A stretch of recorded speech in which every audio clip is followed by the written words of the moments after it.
Welcome back everyone, it's the boy, and we're going to talk about none other than the Samsung Galaxy S7 and how it holds up in middle of 2020. Now obviously, if you have all the money in the world, you should not be getting a Galaxy S7 anymore, but I still think, it's pretty impressive to look at, and I'm looking at this phone on this website right now, and this has 43 million hits on just this one phone, which is insane. And that just goes to show how much of an impact that this specific phone had. Now, this was the last Samsung phone to ever bring a home button that was on the S series of lineups.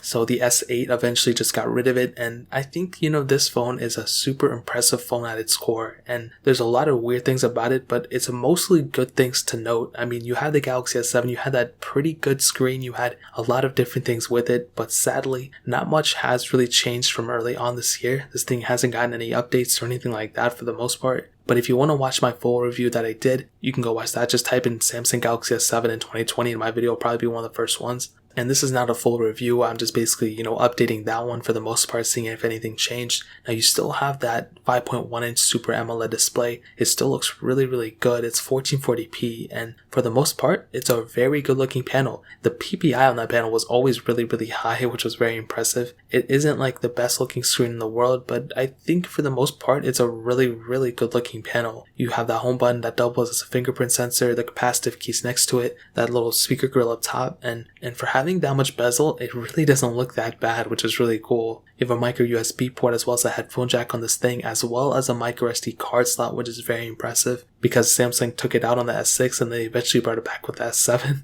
And on the back, single camera setup and a glass back. And what's really, really cool about this thing is that it feels really, really nice. It does not feel like a cheap old phone. It doesn't even look like a cheap old phone. It looks like a really, really good phone for the most part. And that's one of its biggest highlights for sure. And that's why I freaking love this phone. So in terms of the outside, that really pretty much, now you do have IP certification on this thing too, which is really cool. But other than that, I think that really pretty much covers up the outside. Not much has changed with it. Now software wise, again, not much has changed either. I think maybe it got a security update, but I don't even think so. I think last year it got its last security update. But this thing started off with Android Marshmallow. You were able to upgrade it to Android Oreo. And I did actually recently custom ROM a ton of my phones. I probably shouldn't have, but I custom ROM my S5, my S6.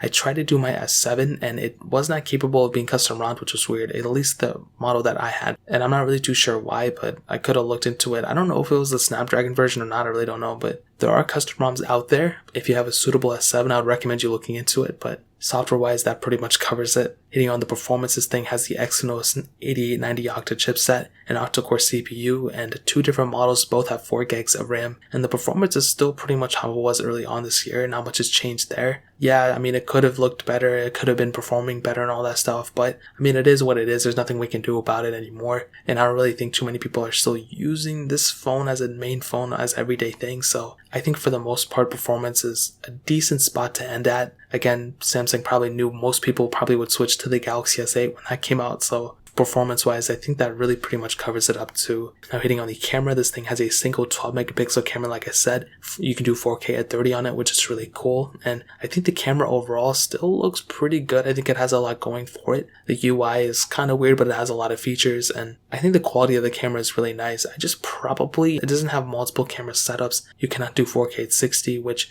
a lot of phones have nowadays. But again, this thing came out in 2016, so I totally understand it. You have a 5 megapixel front-facing camera, and overall, I think the cameras on this thing are actually better than what most people think, but again, because it's not like a flagship phone anymore, and because it's older, most people will probably not want to use it anymore, mostly because it's a single camera setup. Now ending it off with the battery life, this thing has a 3000 mAh battery, and it's definitely not a bad sized battery either. I think it's pretty good, but because this phone is older, it's definitely depreciated and degraded over time, so that's another thing to consider. But I think overall, I mean, it is what it is. Now to kind of sum up the video and to answer the question, should you still pick up the Galaxy S7 in 2020, at least in the middle of 2020, I would, for a majority of you, I'd probably say no, to be honest. I would probably at least get a Galaxy S8. That phone is, I think, much better than the S7, but I think the S7 still has a lot going for it too, for the most part. Great screen, great build quality, great everything. I just probably would not recommend people to buy it anymore, if you know what I mean. But if you want to pick up the S8 or the S7 or even the S9, I'll link them all in the description below so you can get them from there and help support the channel at the same time. That's really pretty much it. If you guys have any other questions or anything, let me know in the comment section as well. Hit the like button, that would mean so much, but definitely hit that subscribe button.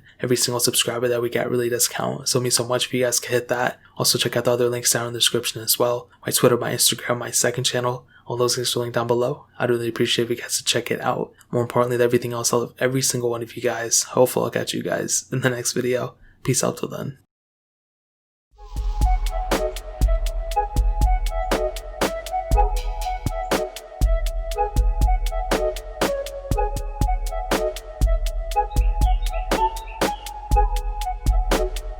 Bye.